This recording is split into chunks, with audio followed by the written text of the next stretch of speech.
Sahabat Fresh Juice, sesaat lagi kita akan mendengarkan Fresh Juice Minggu 16 Maret 2025 bersama Romo Agus Malo CSSR dari Sumba.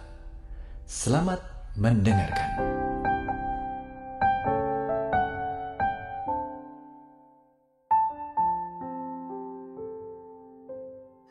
Selamat berjumpa kembali Bapak Ibu, Saudara-saudari umat beriman terkasih dalam Tuhan. Selamat berhari Minggu Prapaskah kedua tahun C. Pada hari Minggu tanggal 16 Maret 2025, saya mengajak kita sekalian saudara-saudari merenungkan kutipan Injil Lukas bab 9 ayat 28b sampai 36. Kita mendengarkan sabda Tuhan. Dalam nama Bapa dan Putra dan Roh Kudus. Amin. Sekali peristiwa, Yesus membawa Petrus, Yohanes, dan Yakobus lalu naik ke atas gunung untuk berdoa. Ketika sedang berdoa, wajah Yesus berubah dan pakaiannya menjadi putih berkilau-kilauan. Dan tampaklah dua orang berbicara dengan dia, yaitu Musa dan Elia. Keduanya menampakkan diri dalam kemuliaan dan berbicara tentang tujuan kepergian Yesus yang akan digenapinya di Yerusalem. Sementara itu Petrus dan teman-temannya telah tertidur, dan ketika terbangun mereka melihat Yesus dalam kemuliaannya, juga kedua orang yang berdiri di dekat Yesus itu. Dan ketika kedua orang itu hendak meninggalkan Yesus, Petrus berkata kepada Yesus, "Guru, betapa bahagianya kami berada di tempat ini. Baiklah kami dirikan sekarang 3 kemah, 1 untuk engkau, 1 untuk Musa, dan 1 untuk Elia." Tetapi Petrus tidak tahu apa yang dikatakannya itu. Sementara Petrus berkata demikian, datanglah awan menaungi mereka. Dan ketika masuk ke dalam awan itu, takutlah mereka. Maka terdengarlah suara dari dalam awan itu yang berkata, "Inilah anak yang kupilih, dengarkanlah dia."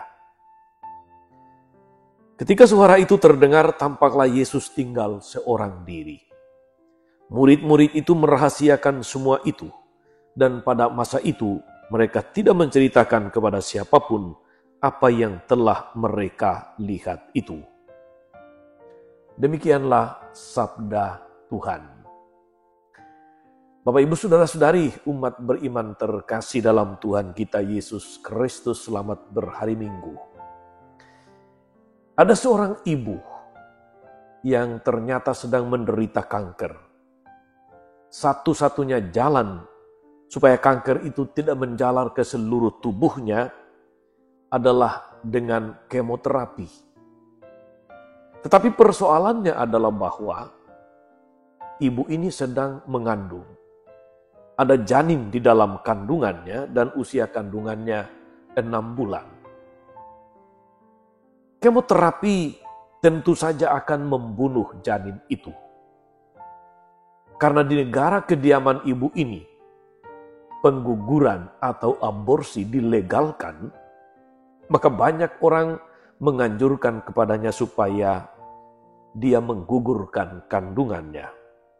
Secara hukum negara, dia boleh membunuh janin itu agar dia bisa hidup, agar dia bisa selamat. Namun ternyata saudara-saudari, ibu ini tidak memilih jalan ini. Berbekal contoh hidup Yesus sendiri, yang memilih mati daripada hidup demi menyelamatkan kehidupan, ibu ini membiarkan bayinya hidup. Dia memilih untuk mengorbankan diri supaya bayinya hidup.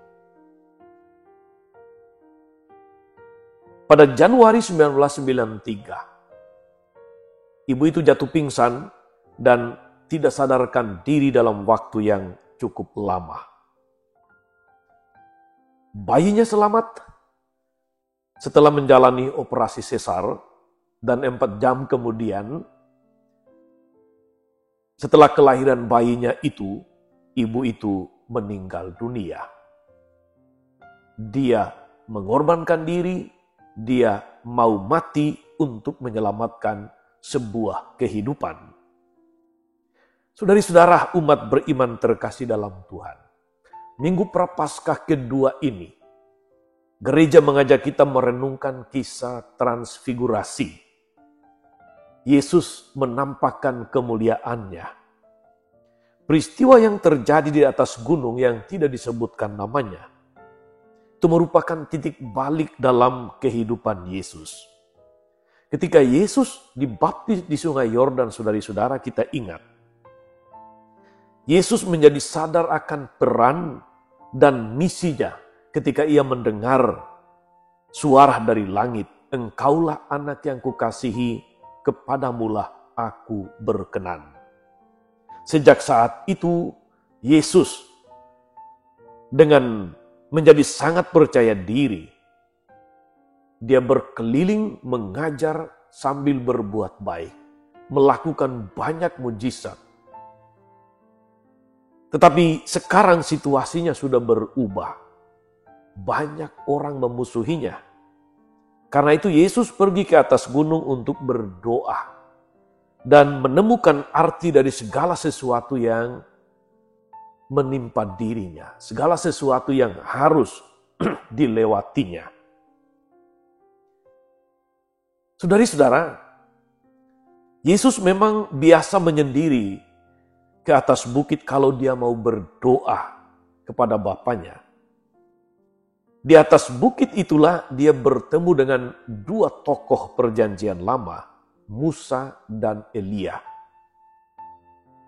Dia bertemu mereka di dalam kemuliaan sebagaimana dikisahkan dalam Injil tadi. Dalam hidupnya, baik Musa ataupun Elia mengalami permusuhan dari orang-orang yang justru ingin mereka tolong. Di atas gunung itu keduanya berbicara dengan Yesus tentang perjalanannya ke Yerusalem. Perjalanan Yesus itu, maksud saya perjalanan Yesus ke Yerusalem itu ibarat perjalanan Moses atau Musa dari Mesir menuju ke tanah terjanji yang penuh dengan macam-macam tantangan dan kesulitan. Perjalanan itu juga sama dengan perjalanan Elia menuju Gunung Karmel, di mana dia harus melawan nabi-nabi palsu. Saudari-saudara umat beriman terkasih dalam Tuhan. Dengan demikian kita langsung bisa menarik hubungan antara proses perjalanan Yesus menuju Yerusalem dengan penderitaan dan kemuliaan yang kemudian akan dialaminya. Moses dan Elia berbicara dengan Yesus tentang arti dari perjalanannya ke Yerusalem. Di Yerusalem dia akan ditolak oleh bangsanya sendiri. Di Yerusalem dia akan mengalami penderitaan, penyalipan dan kematian. Meskipun demikian, saudari-saudara, Kalvari atau Golgota bukanlah akhir dari segala-galanya. Sebaliknya, sebagaimana Laut Merah adalah pintu menuju tanah terjanji, demikianlah Kalvari adalah jalan menuju kehidupan baru. Jalan menuju kemuliaan.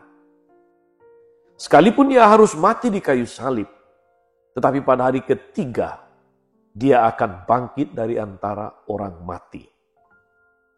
Itu kira-kira makna dari percakapan antara Yesus, Moses, atau Musa, dan Elia. Saudari-saudara umat beriman terkasih dalam Tuhan.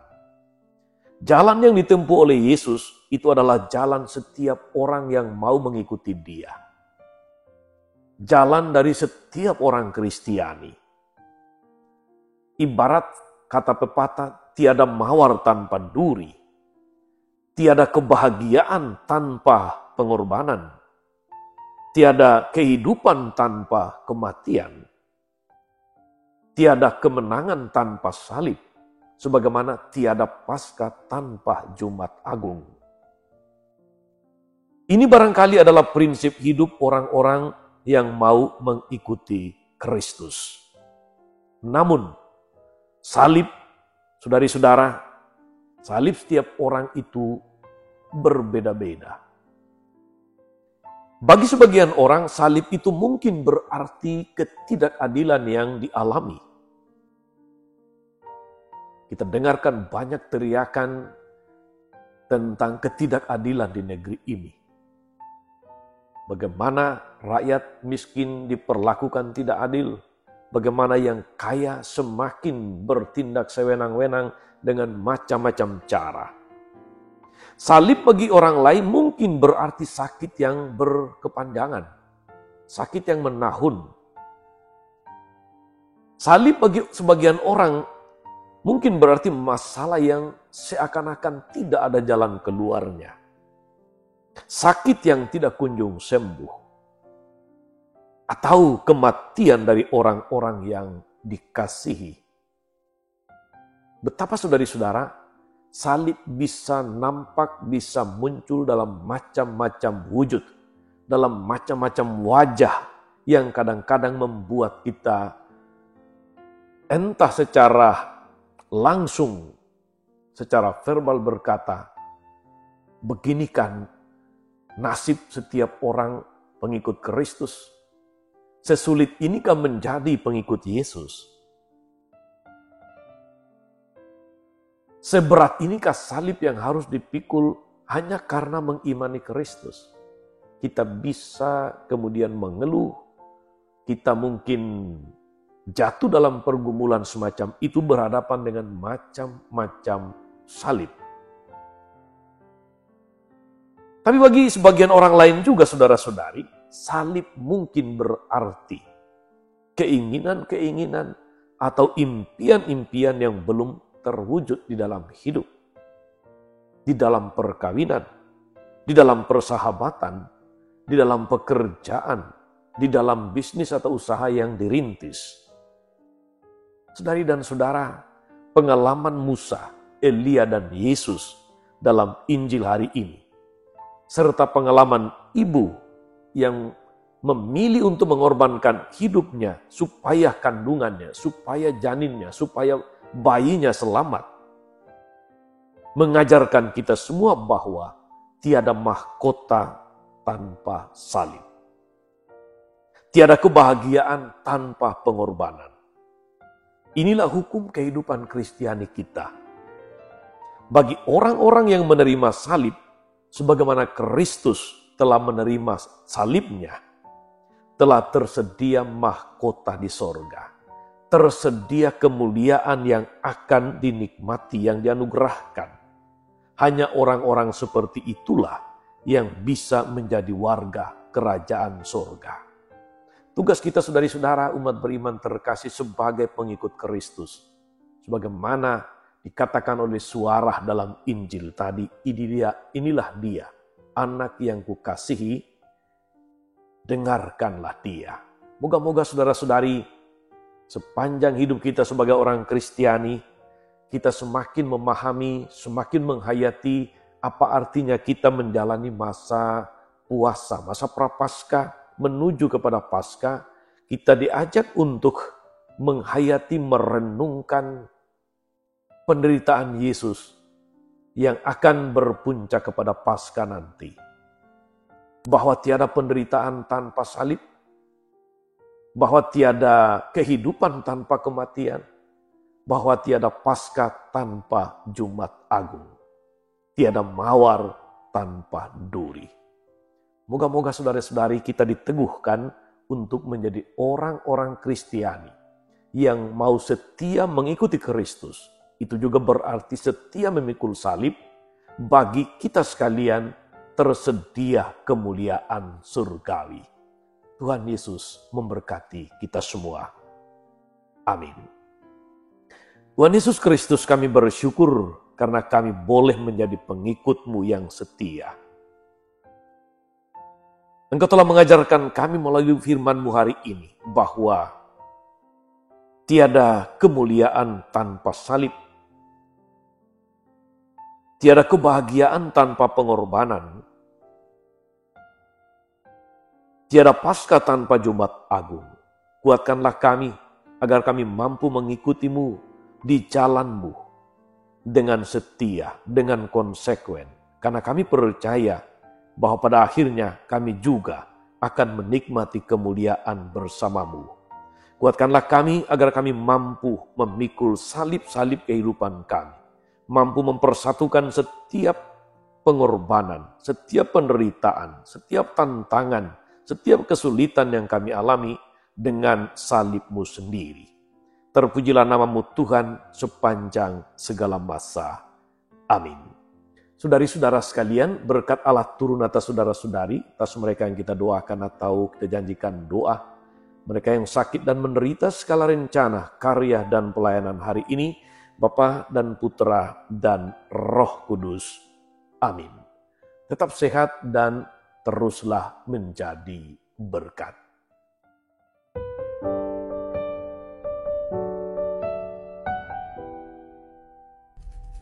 Sahabat Fresh Juice, kita baru saja mendengarkan Fresh Juice Minggu 16 Maret 2025. Terima kasih kepada Romo Agus Malo untuk renungannya pada hari ini.